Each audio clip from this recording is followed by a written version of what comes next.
Hey, beloved. Hey. This is your pastor, your friend, Pastor Dr. Jackie Jackson, and I am just excited to be with you here on Urban Apologetics channel. We have been having a conversation that we are going to continue today. We've been talking about who is Charlie Kirk. And we're going to continue throughout this series to allow Charlie Kirk to tell you who he is. Because there are so many people that want to venerate this man whose heart was full of hate. We cannot be people that because somebody uses a few scriptures, and I heard Charlie Kirk deliver a message that I thought was absolutely awesome and on point about family. But I look at the whole of somebody's life and everything that they say. And it's important that all of us do that and not allow ourselves to be spoon-fed. So hang out with your knowledge junkie today and let's learn something, okay? Let me make you the smartest person in the room. As I said in our last time, there are people that are telling me that this is a waste of time, that you're not going to listen. But this is for everybody, and it's bigger than Charlie Kirk because there's a systemic issue that we have that we need to address. Before I dive in any further, I just want to remind you, this is not for the kiddies. Okay? All right. Last time we were together, we dealt with a word or a phrase, the critical race theory. It got hijacked to mean something that it didn't mean. People, protested. I showed you people protesting critical race theory not being taught in schools, and it wasn't. It's only taught at the graduate level in law school. Not every graduate. At the graduate level in law school, I remember there was one young white woman that decided to take the course, and she said it was nothing like what I thought it was going to be. Because the teaching is that it's out there putting white folks down, and that's not what it's doing. It's studying the systems that are in place that create discrimination, economic issues, crime, all of that, especially in law school. How do these things generate crime? It's not what people, it's just sometimes now I keep throwing this out there. I'm a researcher by trade. I've been trained, but this is stuff you can Google. So let's deal with another word that will come up later on, and that's the word woke. First time woke was mentioned with any popularity, it came out in music. Somewhere around the 30s, a black man, I can't remember his name right now, made a song and it had the word woke in it. But then things changed where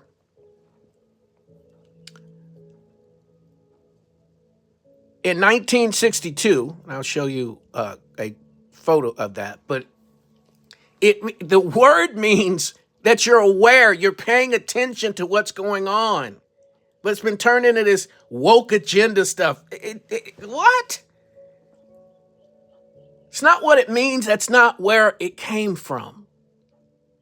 And so, like I said, that's going to come up again, and we want to be able to deal with that. William Melvin Kelly, he coined the phrase, stay woke. Pay attention to what's going on as we're dealing with civil rights and things like that, as we're dealing, this is what it is. It's not this woke agenda stuff. So I wanted to deal with that before it comes up again. So let's let Charlie Kirk talk, and then we'll talk on the other side. person were to come up and say, you know, black America really needs to get its act together and stop sleeping around all the time, and it needs to actually have monopoly. Why would you? Because it's true. Because it's like. So this idea of black women being promiscuous is not new, right? It's a long-standing stereotype that has been used for many generations to say that black women are hypersexualized. Now, there's different reasons for that, and I'm going to point out the ugliest one, and that's why this is not for kids.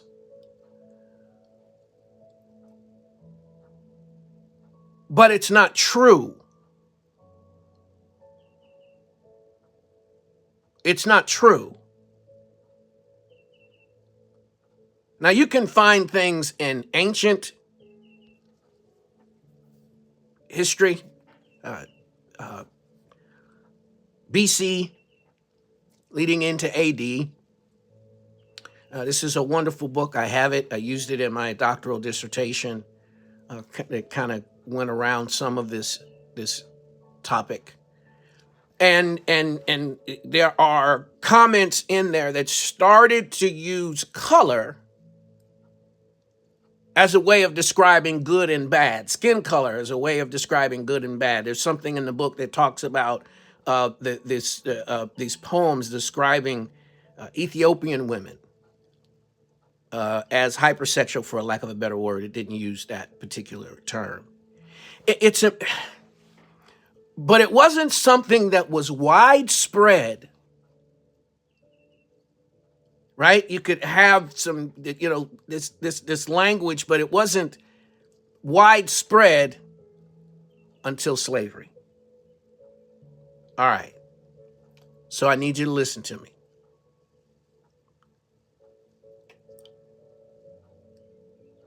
So I can tell you where this behavior came from.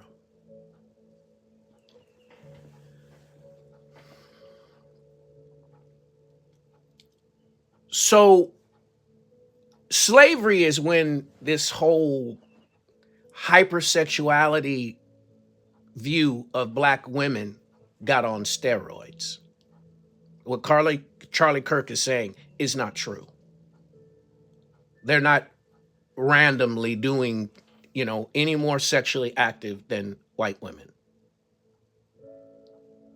or any other group of women. It's not some innate. That's the thing that just gets under my skin. Like there's some innate thing that's in black people that makes us a particular way, and therefore white people are better. Because boy, I got some stuff to show you that the numbers, I know what's in the media, but the numbers don't match up for crime, rape, any of these things. And it's not just percentages, there's raw numbers, because the percentages are also higher. We'll get there. So slavery. When women were taken onto a ship, didn't matter if they were married or not, there are many cases where the captain would choose 20 women. Long journey, 20 women. You understand what happened. First mate, maybe get 15. And so on down the line, that they were abusing these women. One of the incentives they used to get crews, to get a crew for a ship, was not just, we're going to pay you. Going and capturing slaves could be a very dangerous thing to do. So it wasn't just the finance.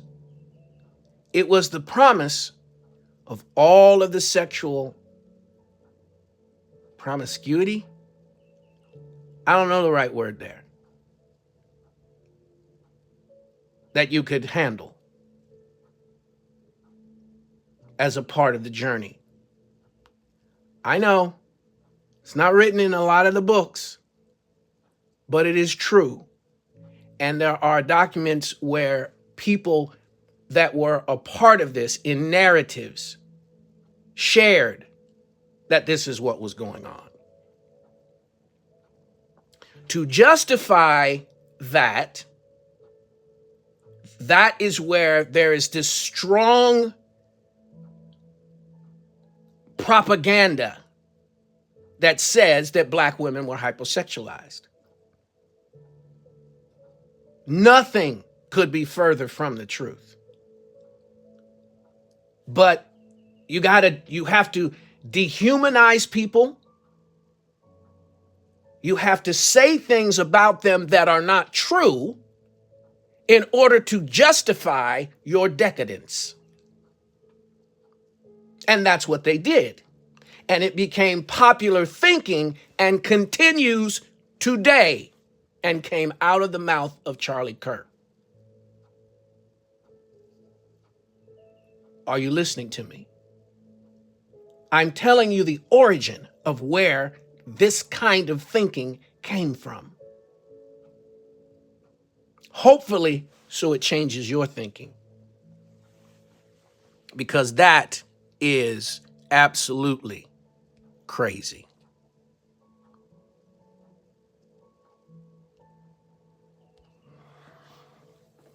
Total number of abortions, they're similar between black and white.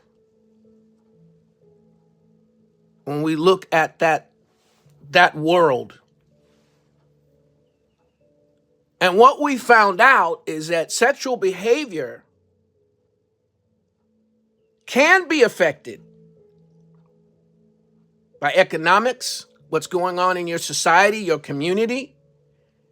It does have an effect.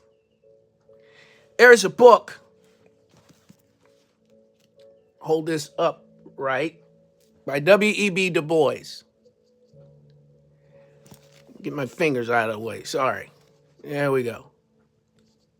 Am I doing Sorry. I really want you to see this, and if you have an opportunity to read it. Because in about 1934, W.E.B. Du Bois is describing the kinds of things that occurred in his time. And what he's talking about is he's saying ghettos around 1880 were created for the purpose of being like a cesspool of sin where sin goes on unchecked. White folks can go into black neighborhoods and do sin, find drugs, find prostitution, all of that kind of thing, and they made sure that their schools weren't good. Sound familiar? Education isn't good. Sound familiar? They do these things, and the idea is that we'll create this situation where these people can't make progress. And along with that, drugs come out of many times out of depression, crime, depression. And what he's describing took place in 1880. He's saying around 1934 is when he writes his book. He's saying those things are still in effect. In other words, the system that was put in place to suppress black people, to create these issues, he's saying they still exist today. If you took the dates out of his book, it might as well be right now. Because the system works. As a matter of fact, when you compare people of similar income, education, and environment, racial differences shrink a lot or disappear. But the problem is when you control the narrative, when you can tell a story that these people are less than, which is so ungodly. I mean, can you imagine Charlie Kirk standing in front of Jesus saying the same thing, knowing that what he's saying isn't true? If I can find it, he can find it. He's got his own show, had his own show. If I can find it, he could have found it.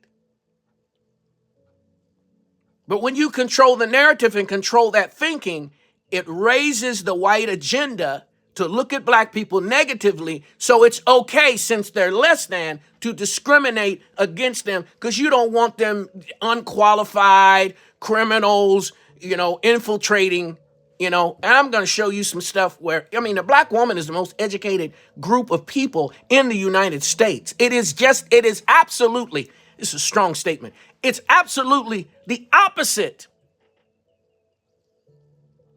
of what is being said. And that's why fear of the other has been an agenda since 1676. I'll explain that later. Fear of the other has been an agenda, right? The fear of equality, which is what Jesus told us to have.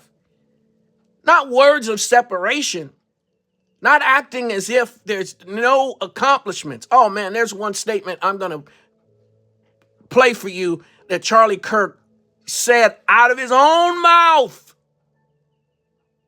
Out of his own mouth. That is absolutely, man, my brother was on the wrong page. And it wasn't on God's page. No.